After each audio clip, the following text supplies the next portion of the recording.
There's this quote that says, "Women are almost divine." Women are almost divine. They have hearts made of warmth and healing.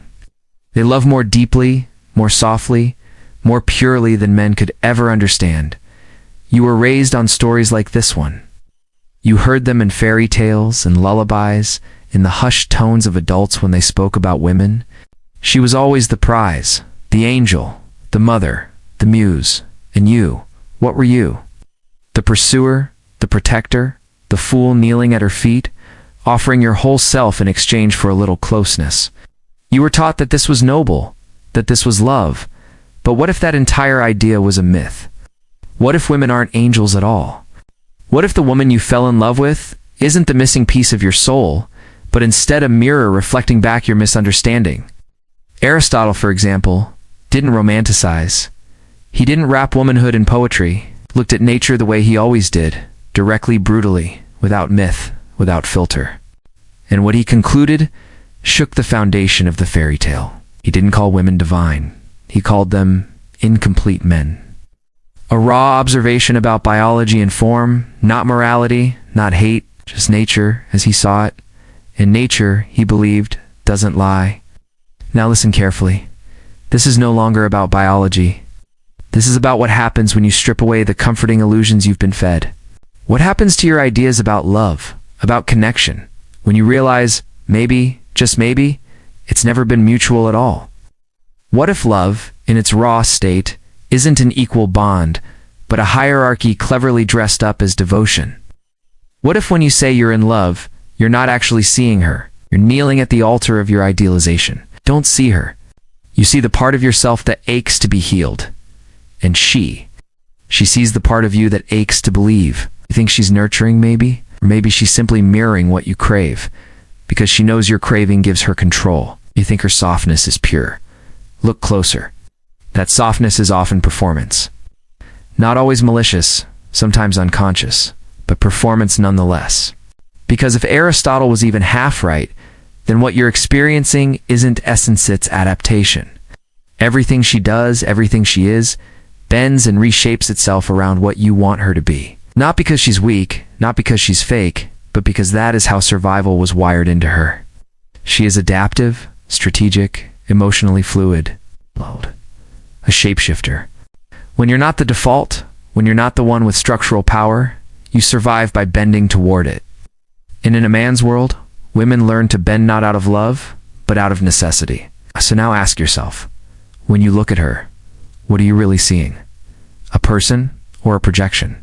A partner or a placeholder for your unresolved hunger? You don't want her. You want the idea of her. She knows this. That is her quiet power. She doesn't need to dominate you directly. All she has to do is reflect you back at yourself. Once she does, once she becomes that echo chamber for your emotional fantasy, you're gone. You fall. You surrender. Not because she's powerful, but because you gave her your power. Not because she's divine, but because you were lost. And once you VA surrendered, once you VA handed over your identity in exchange for that reflection, what remains of you? You think you're loving? You think you're giving? But in truth, you're bargaining. You're offering your masculinity at the altar of approval, praying she'll look at you and whisper, "You're enough." But what if she never intended to? What if she doesn't even see you only the version of you she can shape? Here is the part no one dares to say aloud. She isn't looking for truth. She's looking for advantage. Not because she's cruel, but because she's designed by survival. While you're speaking in vulnerability, she's listening in strategy. While you confess your past like it's sacred, she's listening for patterns, leverage, openings. She isn't evil. She is not the origin. She is the response, the echo, the adjustment. And if you think that makes her lesser, think again. Because when you don't hold the obvious power, you learn to master subtle power. You call her emotional. But in reality, she's surgical. You think she's overwhelmed with feelings, but really, she's scanning. Every word, every silence, every twitch of your body, she registers it like code. She had to master one skill: how to become indispensable to the very man who unknowingly fears her difference. And this is the secret you want to see, that your love isn't love at all. It's dependency, and her love. It isn't unconditional carrots calibration. doesn't need to overpower you. She only needs to become essential. The voice in your head before you make a decision, the comfort you crave after failure, the approval you chase like oxygen. It's not romance, that's obedience, dressed in poetry. But don't blame her for this. She didn't create the game. She learned it. She mastered it. While men built systems, women built survival. You conquered the outer world with war and steel. She conquered the inner world with suggestion and silence. Not because she was weak, but because she was watching, adapting. Always. She doesn't want to dominate your body. She wants to occupy your mind, and she does. She lives in your hunger. She lives in your guilt. She lives in your desperate need to feel wanted. That's not love. That's control so refined, you mistake it for chemistry. So invisible, you confuse it with fate. But fate doesn't track your insecurities. She does. So here you are worshipping softness, kneeling before strategy, still wondering why you feel hollow, still asking why you give and yet feel invisible. It's because you're not loving her. You're loving the story you wrote about her. And the real tragedy. She knows it, and she plays it. Because why would she correct your illusion when that illusion gives her influence without confrontation? Why would she dismantle the pedestal you built when that pedestal lets her rule without ever being seen as a ruler? She doesn't need to deceive you with words you've already deceived yourself with meaning. All she has to do is slip into the role you've cast for her. And when she no longer needs you, when your usefulness runs out, when the role expires, her performance ends too. Then you sit there stunned, whispering to yourself, "She changed. She stopped loving me. She grew cold, but maybe she didn't change at all. Maybe she just stopped pretending. Maybe she stopped feeding the illusion you needed to stay emotionally obedient. Now you're broken, confused. The real wound is that your reflection left with her. You didn't lose love. You lost the part of yourself that only existed through her approval. And now you're hollow. Because you were never whole to begin with. You were stitched together by the attention of a woman who knew exactly how much to give to keep you chasing, and exactly how little to give to keep you insecure. That isn't her fault. That's yours. Because you've built your self-worth around her gaze. And when she turned away, your identity collapsed. Aristotle wasn't trying to attack women. He was simply describing nature as he saw it. But you can't stand that kind of clarity, can you? You'd rather be seduced than confronted. You'd rather feel needed than feel real. You'd rather be wrapped in the illusion of love than face the truth without it. But here's the part that stings. She sees you. She always saw you. She saw how desperately you needed her to be flawless. How badly you wanted to be enough. And instinctively, she used it. Not maliciously, not even consciously, always, but instinctively. Because when you don't have the advantage of being the default, when you're seen as the deviation instead of the standard, you learn to center yourself not through force, but through perception. She mastered how to manipulate attention, how to provoke emotion, how to place herself at the center of your vulnerability. And when she did it well, you never noticed. You called it fate. You called it magic. You called it love. But it was never magic. It was measurement. She is not mysterious. She's meticulous. Every pause, every tear, every sudden silence, it's deliberate. She's not emotionally lost. She's emotionally literate. She knows the grammar of your heart better than you do. And while you stumble through vulnerability, she edits you silently, strategically, till you're speaking her script instead of your own. This is where men begin to break. This is where the cracks start to show. Because eventually the pedestal starts wobbling. You start to notice the patterns. You notice she doesn't admire you, she manages you. You notice she doesn't uplift you, she rearranges you. And when you resist, when you try to reclaim your center, when you finally say no, she pulls back. Not because she's hurt, but because control has slipped. And without control, there's no leverage. Without leverage, there is no intimacy. Because in her world, intimacy isn't connection, it's choreography. And you've been dancing to her rhythm all this time, without even knowing she was the composer. You danced because it felt like love, because it felt familiar. Because the myth of her grace wrapped itself around your loneliness like silk on skin. But it wasn't grace, it was gravity. You didn't fall in love, you fell into orbit, around her moods, around her silences, around her needs, her reactions. And you thought that orbit meant closeness. But closeness without clarity is just captivity. And you've been captive so long, you've mistaken the cage for connection. You used to have edges, opinions, direction, confidence. But now you find yourself hesitating, censoring, folding, contorting into versions of yourself that won't upset her. You call that compromise? You call that love? But real love doesn't ask for self-erasure. Real love doesn't punish authenticity.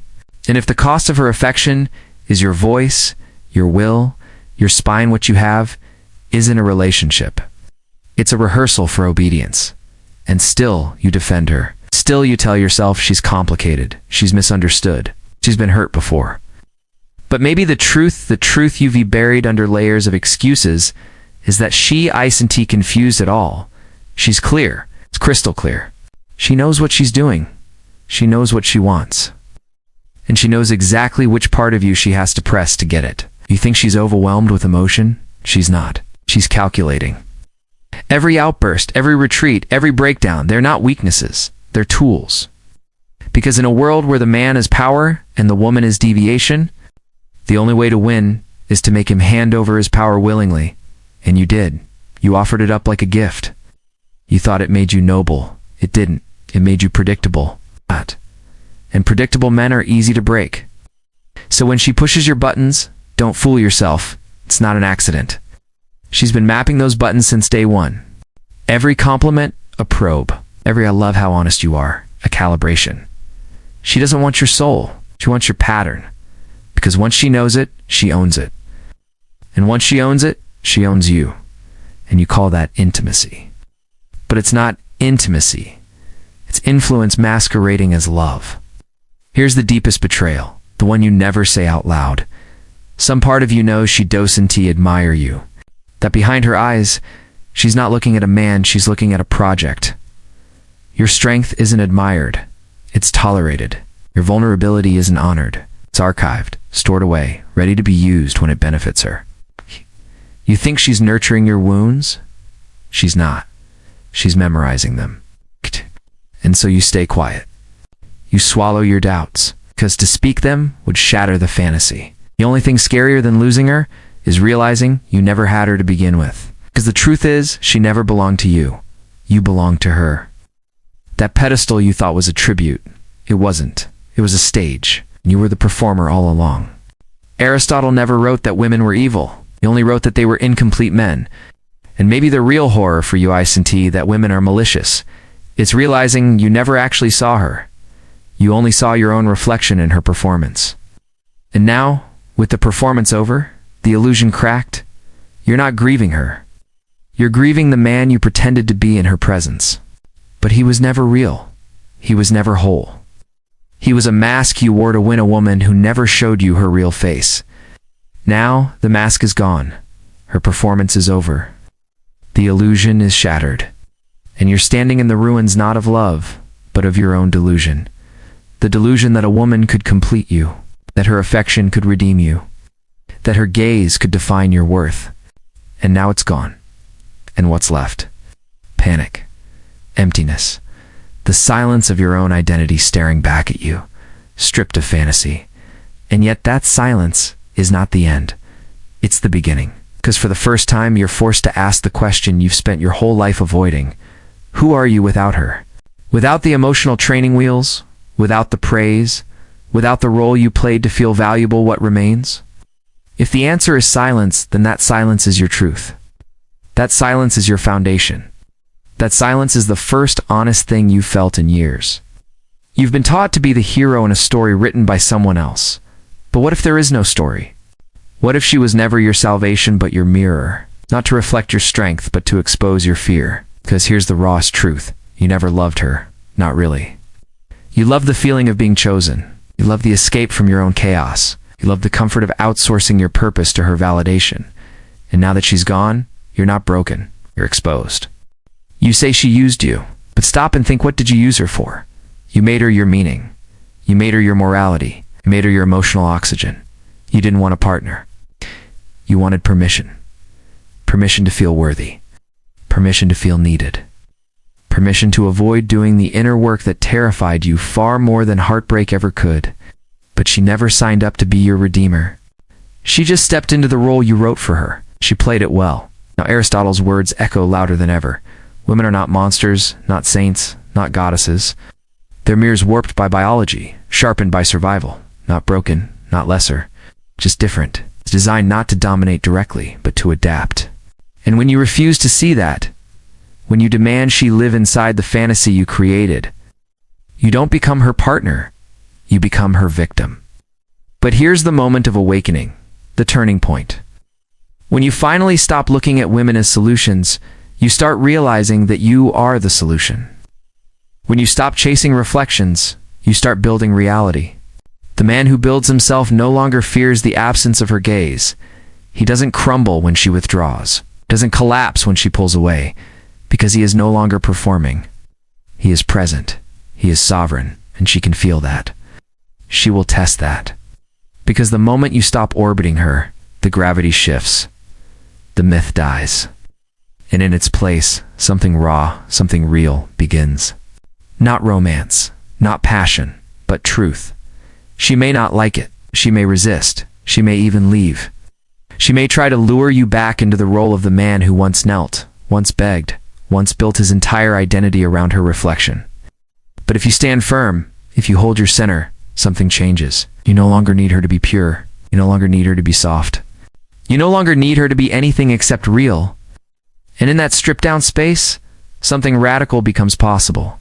Connection without control, love without leverage. Intimacy without dependency. But it only happens if you're willing to let the myth burn. So let it burn. Let the fantasy collapse. Let the pedestal crack beneath its own weight. Let the false stories drown in their own sweetness. And stand alone, honest, unedited. Face her not as a rescuer or a villain, but as a reflection of nature's difference. Not greater, not lesser, just different. Because only when you no longer need her to complete you will you ever be capable of truly meeting her. And this is where your real story begins. For the first time, you stop outsourcing your worth. You stop bargaining your masculinity away in exchange for her approval. You stop being the actor in someone else's play. Instead, you write your own script. You speak your own words. You live your own rhythm. And here's the paradox. The moment you no longer need her validation is the moment she can finally give you something real. Because only then is there space for her to show up as she truly is. Not as your fantasy, not as your redeemer, but as a person. And maybe she won't like that. Maybe she'll leave. Maybe the relationship will burn to the ground. But let it. Because what burns away wasn't true, it was illusion. An illusion is never worth saving. This is the path out of captivity, out of orbit, out of dependency. It begins with silence, the silence of standing on your own 2 feet, stripped of her reflection.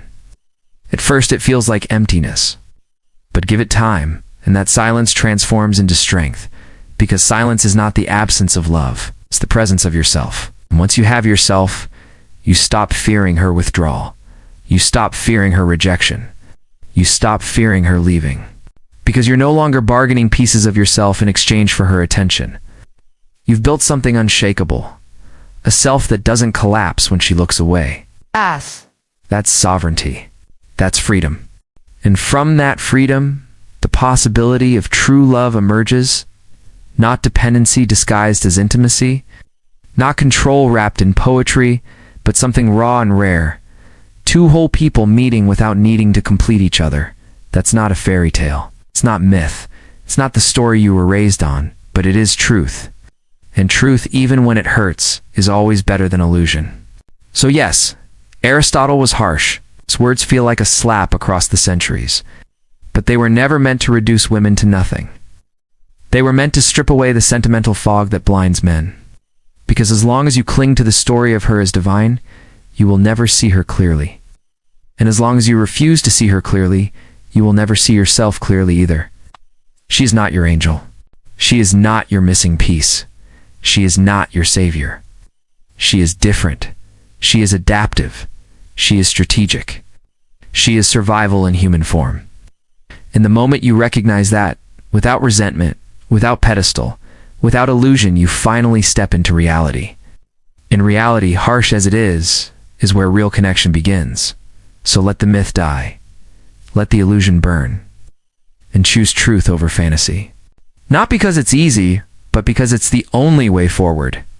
And if hearing this stung, if some part of you resisted every word, good, that resistance is your proof that the illusion still has its claws in you. That's why this message exists, to pry those claws loose, to shatter the script you've been performing, to leave you with nothing but the raw foundation of yourself, because from that foundation, everything changes. From that foundation, you stop chasing and start building. From that foundation, you stop performing and start living. From that foundation, you stop kneeling and start standing. And only then, standing in your own truth, can you ever love without losing yourself. So let the fire burn, let the story die, the silence settle. And in that silence, meet yourself for the very first time. Because the man who no longer fears standing alone is the only man who will ever know what it truly means to stand with someone else. If this message cracked something in you, don't keep it hidden. Share it, talk about it, send it to the one friend still lost in the illusion. And if you want more raw, unapologetic truths like this, the kind you won't hear anywhere else, make sure to subscribe. Every share, every like, every comment helps keep this work alive. This isn't about hating women. This isn't about worshiping them either. It's about seeing clearly, clarity. That's the beginning of freedom.